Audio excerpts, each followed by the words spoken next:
Grabe na haggard na.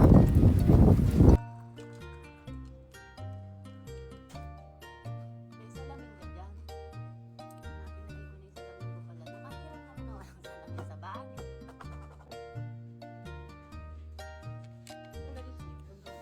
Ito yun, no? Punta ka muna sa kanila bago ka mag-ano. Maubos ko to. Kuha ka pa. Ito yung nagagala. Hi guys! Nakasurvive na naman ako sa 8 hours shift today. So, andito ako guys sa home center. Dumiretso ako dito after work. Nagtitingin ako ng mga pots. Kasi gusto kong lagyan ng plant yung top ng aking ref. Yan, ang dami nilang pots dito. Ito ang ganda kasi may gold accent siya. Ang ganda.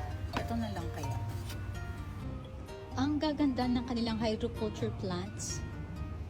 Madali lang siya guys alagaan kasi hydrocorn lang yung nilalagay and water. Ayan guys yung hydrocorn. And then ito yung mga halaman. Ayan. Na nabubuhay sila sa hydrocorn and water. Ito lang muna guys yung bibiling ko at saka yung pot.